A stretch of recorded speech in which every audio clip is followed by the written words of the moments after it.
Hello everyone, welcome back to Maths and Matrix. I'm Lakshmi ma'am and here back with yet another session for NDA 2 2018 Mathematics Set A Paper Solving. और इस session में हम solve करने जा रहे हैं question number 31 onward. So let's get started with this particular question. If 0.2 to the power x is equals to 2 and log of 2 to the base 10 is 0.3010, then what is the value of x to the nearest tenth? Nearest tenth तक का value निकालना है हमें x का. देखे क्या रखा है 0.2 की power x is equal to 2 देखे रखा है. तो सिंपल सी बात है कि इसको log to the both side लेना है तो x टाइम्स log ऑफ क्या हो जाएगा log of 0.2 is equal to log of 2 होगा. बोथ द साइड मैंने log लिया और ये log ऑफ 0.2 को हम क्या लिख सकते हैं log ऑफ 2/10 लिख सकते हैं, है ना. अभी ये जो है log ऑफ विद बेस 10 ही है जो मैंने अप्लाई किया है, ठीक है. log ऑफ विद बेस 10 है तो x इंटू ये log of 2 to the base 10 minus log of 10 to the base 10, है ना. इस तरह से आएगा, मानते हो बात.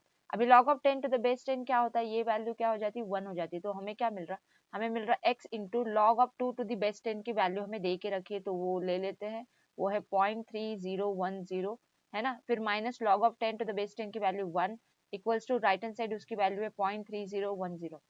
अभी देखो ये क्या आने वाला है, ये आने वाला है हमारा 0.3010 डिवाइडेड बाय ये इनका डिफरेंस 1 1 सब्ट्रैक्ट 1 में से हमें क्या सब्ट्रैक्ट करना है 0.3010 को सब्ट्रैक्ट करना है, ठीक है. तो ये डिफरेंस आपको आ जाएगा, you can calculate this difference, it will be 0.6990, ठीक है. ये डिफरेंस, ठीक है, ये डिफरेंस आने वाला है और ये निगेटिव आएगा, ठीक है. निगेटिव आएगा ना क्योंकि -1 है वहाँ पे और प्लस में है हमारा 0.3010. तो इसका अभी रेशियो निकालने जाओगे आप तो इसका नियरेस्ट रेशियो क्या आएगा, कैसे पता करोगे नियरेस्ट रेशियो. आप इसको 0.699 है ना, तो इसको अप्रोक्सीमेटली अगर कैलकुलेशन करना है आपको तो आप क्या कर सकते हो 0.3 डिवाइडेड बाय 0.7 कर लो तो 3/7 है. सो 7 1 जा 7 0 जा 7 4 जा 28, तो 0.4 आएगा. देखो अप्रोक्सीमेट आंसर इसका. इसका एक्चुअल आंसर निकालने जाओगे तो nearest to the tenth place, I mean nearest to 2 decimal places आपको इसका आंसर मिलेगा -0.43. बट मैं आपको बता दी ना कैसे करना है. ये 699 को राउंडेड करो 1 डेसिमल प्लेस तक 7 तक कर लो, फिर 0.3/0.7 का तो डिवीजन आसान है ना. समझ में आया ना आपको ये प्रोसेस, तो ये आसान प्रोसेस है. तो ये आपको आंसर दे रही है -0.4, तो ये है ऑप्शन नंबर सी, ठीक है बात. अभी देखो नेक्स्ट क्वेश्चन देखेंगे. The 32nd question, the total number of 5 digit numbers that can be composed of distinct digits from 0 to 9. हमें क्या बनाना है 5 डिजिट नंबर बनाने हैं. 5 डिजिट नंबर मतलब हमें फिल करने हैं 5 प्लेसेस. अभी हमें कौन सा डिजिट्स यूज करने हैं 0 to 9. तो आपको तो समझ में आ रहा है कि यहाँ पे 0 हम नहीं दे सकते. 0 दे सकते क्या, नहीं दे सकते. तो 0 नहीं दे सकते मतलब 0 to 9 में से एक डिजिट को निकाल दिया तो 9 डिजिट यहाँ पे कोई भी एक जाएगा तो 9 वेस्ट. अभी इधर एक डिजिट यूज कर लिया, अभी 0 भी अवेलेबल है तो बचे 9 डिजिट. अभी 1 और 2 डिजिट हो गए, बचे कितने 8 डिजिट, तो इसको 8 वेज. फिर बचे कितने 7, फिर बचे कितने 6. तो number of ways to make such numbers कितने हो जाएंगे 9 इंटू 9 इंटू 8 इंटू 7 इंटू 6. इसका कैलकुलेशन कर लेंगे आप 81 इंटू 8 7 जा 56 इंटू 6. इसका मल्टीप्लीकेशन आप कर लो, इसका मल्टीप्लीकेशन आपको अराउंड आ जाएगा 27,216, ठीक है 216. तो इसका आंसर रहेगा ऑप्शन नंबर सी. एक बार वेरिफिकेशन कर लो प्रोडक्ट करके, ठीक है. देखो अभी नेक्स्ट क्वेश्चन देखते हैं जो कि मैट्रिसेस पे. What is the determinant of the matrix बोला गया है. तो हमें डिटरमिनेंट निकालना है मैट्रिक्स का. मैट्रिक्स के एलिमेंट्स आपको दिख के आ रहे होंगे जो मैं लिख रही हूँ, है ना. तो देखो आप कैसे इसको सिंप्लीफाई कर सकते हो, डायरेक्ट एक्सपांड करते मत बैठो, it will be tedious, difficult हो जाएगा. हम क्या कर सकते हैं, देखो हमें दिख के आ रहा है कि अगर मैं x plus Y plus Z X plus Y plus Z करूंगी एडिशन होके एक कॉमन आ जाएगा ना x plus Y plus Z. तो हमें दिख के आ रहा है कि ये यही आंसर होना चाहिए ऑप्शन डी. देख लेते हैं, हमें तो समझ में आ गया, हिंट तो मिल गई कि आंसर ऑप्शन डी होगा. कैसे मैं देखो हिंट बता देती हूँ आपको, ज्यादा कुछ सॉल्व करने की जरूरत नहीं पड़ेगी. हम क्या करेंगे r1 change to r1 plus r2 plus r3 करेंगे. तो r1 क्या चेंज हो रहा है x plus Y plus Z हो रहा है. सेकेंड प्लेस पे y plus X plus Z, वही बात हो गई ना x plus Y plus Z. अभी थर्ड जो एलिमेंट है ये y 2 बार है ना, z 2 बार, x 2 बार, मतलब 2 टाइम्स ऑफ क्या हो रहा है 2 टाइम्स ऑफ हो रहा ना. तो 2 टाइम्स ऑफ लिखते हैं 2 times of x plus Y plus Z, है ना. और ये second row as it is, third row as it is लिख देते हैं एज इट इज, है ना. सेकेंड रो और थर्ड रो हम लोग लिख देते हैं एज इट इज. तो आपको समझ में आया ना इसमें क्या कॉमन निकल रहा, x plus Y plus Z common निकल रहा आसानी से. x plus Y plus Z यहाँ पे कॉमन निकल रहा और बचा डिटरमिनेंट 1 1, यहाँ पे 2 बचेगा. फिर z एक्स और ये y plus x z plus x था, ये ना z प्लस एक्स था, और क्या था हमारा y z x plus Y. अभी आप बताओ इसको आगे सॉल्व करने की जरूरत है क्या? नहीं जरूरत है, क्योंकि ऑप्शन देख के लग रहे हैं ना कि सही ऑप्शन तो यही होना है। आपको टाइम अगर वेस्ट करना होता तो कर सकते थे, बट नहीं करना चाहिए ऐसे सम्स को। अगर सिंगल ऑप्शन दिख के आ रहा है कि हमें कंफर्म पता है कि इसमें x plus Y plus Z आने वाला है, तो हम लोग और आगे सॉल्व करके टाइम वेस्ट नहीं करना, ठीक है। तो इसका आप चाहे तो इसका एक्सपेंशन कर लो, इसके एक्सपेंशन में आपको मिलेगा z माइनस एक्स का स्क्वायर फॉर डैम श्योर, ठीक है। तो ये आपको मिल जाएगा, so you can verify that on your end if you want, ठीक है। But I am ending here answer saying that option D is the right choice. Let's look into this question number 34. If A, B and C are the angles of a triangle and the determinant equal to 0, then which one of the following is correct? Is it that the triangle isosceles or the triangle equilateral or the triangle is scalene or no conclusion can be drawn? अभी ऐसे sums को अगर आप determinant expand करने बैठोगे तो you can do it, but it is little time consuming. तो सही मेथड क्या रहेगा यहाँ पे? ऑप्शन से आप आओ इसके लिए। ऑप्शंस में क्या क्या ऑप्शन है हमारे पास? आइसोस्केलेस का ऑप्शन है, इक्विलैटरल का ऑप्शन है। तो ये स्केलिन और इसके बारे में तो हम बोल नहीं सकते, बट जिसके बारे में हम डिस्कस कर सकते हैं वो तो पहले हम चेक कर लेना। अगर वो नहीं हो पा रहा है then we have the last option to solve the question in detail, but हम डिटेल जाने को अवॉइड करेंगे। देखो शॉर्ट में अप्रोच क्या है इसका कि आइसोस्केलस है ना, हम लोग का जो स्टैंडर्ड आइसोस्केलस है 45 डिग्री 45 डिग्री 90 डिग्री वाला आइसोस्केलस, वो उससे आप क्या करोगे? टेस्ट कर सकते हो। एंगल ए को 45, एंगल बी को 45, एंगल सी को 90 डिग्री लेके कर सकते हो, ठीक है। वैसे कर सकते हो, या तो आप क्या कर सकते हो, इक्विलैटरल है तो तीनों एंगल 60 60 60 होते हैं ना, तो पहले आपको जिसको भी टेस्ट करना है उसको टेस्ट कर सकते हो। तो हम इजी इजी क्या दिख रहा है आपको? ये वाला इजी दिख रहा है ना, तो इससे ही पहले टेस्ट कर लो ना। आप ले लो a is equal to B is equal to C is equal to 60 degree ले लो। आपको क्या बताना है? डिटरमिनेंट इक्वल टू 0 बताना है। तो अगर ये इधर ABC इक्वल टू 60 डिग्री पे डिटरमिनेंट इक्वल टू 0 हो गया तो आपका काम बन गया, you did not go for further checking, है ना। देखो अभी यहाँ पे मेरे पास पहले रो में 1 1 1 है, अगर मुझे और एक रो भी 1 1 1 का मिल गया तो मेरी बात मतलब वी गॉट द आंसर ना। Determinant of the matrix when the two rows are identical 0 होता ना, तो वो उससे काम बन जाएगा, है ना। तो हम क्या करेंगे, अगर हम लोग यहाँ पे ले लिए कि ABC equal to 60 degree each है, तो ये 1 प्लस साइन ए कितना होता? देखो ये मैं बता देती हूँ कैलकुलेशन करके। यहाँ पे 1 प्लस साइन ए कितना होगा? Sine of 60 degree, sine of 60 degree होता है √3/2। अभी साइन बी भी √3/2, ये साइन सी भी √3/2, तो ये सब कुछ तो सेम यही नंबर आने वाला है ना। तो वो नंबर को तो बाहर निकाल लो, फिर बाहर निकालो। अपना डिटरमिनेंट क्या आएगा? 1 1 1 1 1 1 में आएगा, और बचा हुआ ये जो भी है इधर एंगल का ये वैल्यूज आ जाएगा, KLMN, समझो KLM, है ना। बट ये तो डिटरमिनेंट तो 0 ही होना है ना, डिटरमिनेंट तो 0 ही होना है, क्योंकि दो रोज तो इक्वल है, तो इससे काम बन जा रहा है। तो इसीलिए इसका ऑप्शन तो मैं बता दूंगी कि ऑप्शन बी है राइट चॉइस। आपको अगर वेरीफाई करना है तो आप क्या करोगे? आप इसको पूरा डिटेल में जाके वेरीफाई कर सकते हो, इसका एक्सपांशन करके वेरीफाई कर सकते हो, या तो इन दोनों को 0 बना के एलिमेंट्री ऑपरेशन करके 0 बना के डिटरमिनेंट को एक्सपांड करके सॉल्व कर सकते हो। इसका तो आंसर क्या आने वाला है? All the three angles are equal, A equal to B equal to C आने वाला है, जो कि बताएगा कि ट्रायंगल क्या है? इक्विलैटरल है, ठीक है। तो you can confirm it on your end if you want once again, but this was the easy hint based approach for this question, ठीक है। Hint based approach for this particular question, ठीक है। अभी next question हम देखेंगे 35 question. Consider the following in respect of the matrices A and B of same order.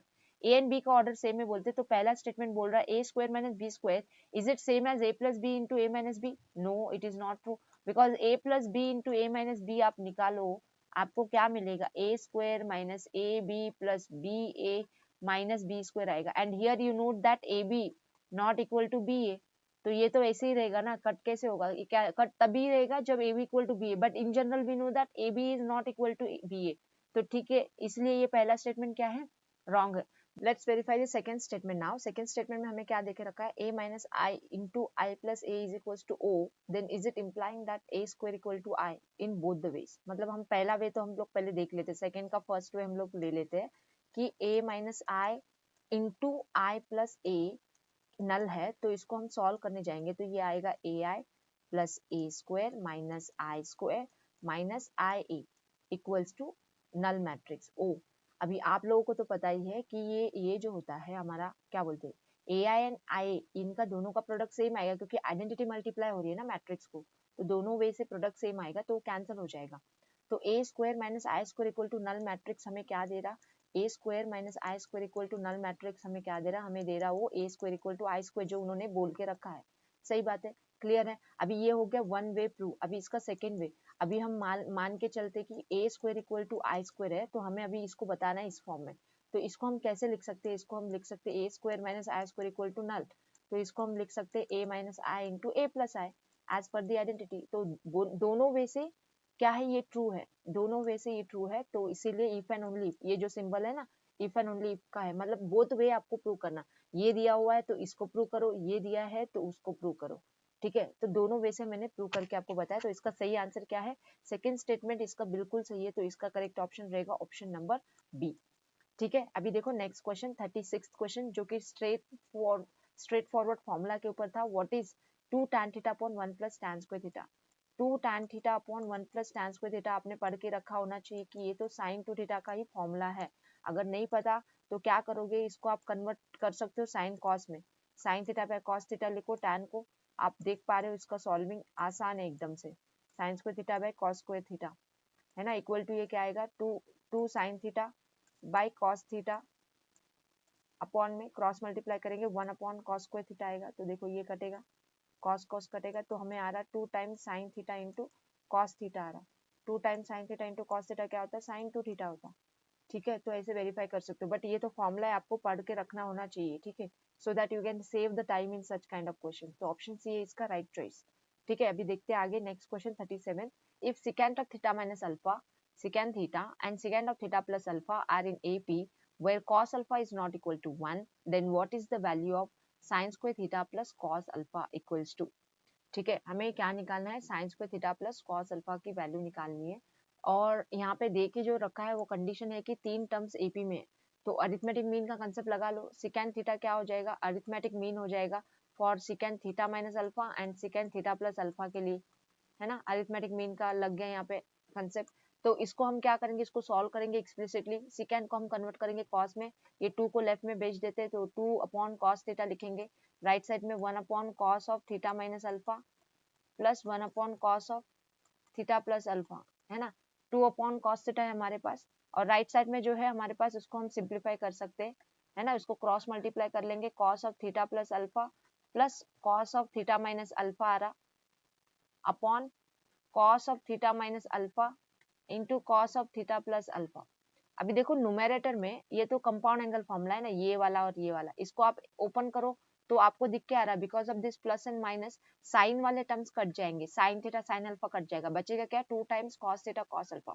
और जो denominator में चीज है उसका तो हमारे पास डायरेक्ट फॉर्मूला होता है, क्या फॉर्मूला होता है कि हमने पढ़ के रखा कि cos of A plus B जब भी प्रोडक्ट में होता है cos of A minus B के, तो इसका फॉर्मूला बनता है cos square A minus sine square B, ठीक है। तो ये फॉर्मूलाज हम यूज करने वाले हैं, तो आगे की लाइन पे लिखते हैं 2 upon cos theta equal to right side में बच रहा हमारा 2 time cos theta into cos alpha, and denominator में हमारे पास क्या है, cos square theta minus sine square alpha, because यहाँ पे ए एंगल कौन था, थीटा था, एंड बी एंगल कौन है, अल्फा है, ठीक है। समझ में आई ना बात, तो अभी इसको सॉल्व कर लो, 2 2 तो कैंसिल हो रहा, क्रॉस मल्टीप्लाई कर लो, cos square theta minus sine square alpha equal to क्या मिलेगा, cos square theta into cos alpha, cos square theta के टर्म को लेफ्ट साइड में लेके आओ, कॉस स्क्वायर थीटा कॉमन ले लो, 1 माइनस कॉस अल्फा आएगा, राइट साइड में भेज दो साइन स्क्वायर अल्फा को, तो हम लिख सकते हैं cos square theta equal to क्या, sine square alpha upon 1 minus cos alpha. तो on the next line what are we getting, we are getting cos square theta equal to sine square alpha, जिसको हम लिख सकते हैं 1 minus cos square alpha upon 1 minus cos alpha, और numerator में identity बन जाएगी 1 minus cos alpha into 1 plus cos alpha करके, डिनोमिनेटर में है 1 माइनस कॉस अल्फा जो कि कैंसिल हो जा रहा अभी, और आप अगर आपका क्वेश्चन था sign square theta plus cos alpha, तो इसको आपको क्या करना पड़ेगा, 1 माइनस साइन स्क्वायर थीटा करके लिखना पड़ेगा, राइट साइड में हमें मिल रहा 1 प्लस कॉस अल्फा, तो 1 1 कट रहा, और 0 इज इक्वल्स टू हमें क्या मिल रहा, sine square theta plus cos alpha मिल रहा, तो ये है आंसर। तो आंसर क्या मिल रहा हमें, सम का 0 मिल रहा, दैट इज ऑप्शन ए, ठीक है। अभी बढ़ते आगे, देखते हैं next question, if a plus B plus C equals to 180 degrees then what is sin 2a minus sin 2b minus sin 2c equal to. अभी ये तो सिंपल फॉर्मूला के बेस का क्वेश्चन है, आपको फैक्टराइजेशन फॉर्मूला यूज करने हैं। आप क्या कर सकते हो, sin 2a को ऐसे ही लिख के माइनस कॉमन लेके क्या कर सकते हो, फॉर्मूला अप्लाई कर सकते हो, sin c minus sin d का formula, sin c minus sin d का फॉर्मूला होता है ना, तो वो फॉर्मूला लगा के आप इसको सॉल्व कर सकते हैं, sin c plus sin d का फॉर्मूला जो कि क्या होता, 2 times sin c plus d by 2 that is 2b plus 2c by 2, तो ये b प्लस c होगा, cos b माइनस सी होगा, ठीक है। और आपको पता है कि तीनों का एडिशन कितना है 180 है, तो b प्लस सी आप 180 माइनस a लिख सकते हो, है ना। तो sine 2a is equal to sorry minus 2 times इसको sine of 180 minus C, 180 minus C, second quadrant में साइन पॉजिटिव रहता है तो ये आ जाएगा 2 टाइम्स साइन ऑफ a, है ना, into cos of b minus C हमें आ रहा, ठीक है। तो अभी इसको क्या कर सकते हैं हम, साइन 2a को हम लोग लिख सकते हैं 2 times of sine a into cos a minus अभी हमारे पास है 2 times of sine a into cos of b minus c.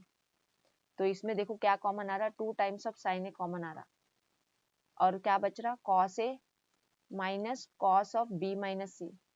अभी यहाँ पे भी फॉर्मूला लगाओ, cos c minus cos D का formula, cos c minus cos D का फॉर्मूला लगाओ, जो कि क्या होता है minus 2 times sine C plus D by 2, मतलब a plus B minus C, a plus B minus C by 2 minus 2 times sine, और साइन ही आता ना, sine a minus B by 2, मतलब a minus B plus C, a minus B plus C by 2, है ना, ये आएगा।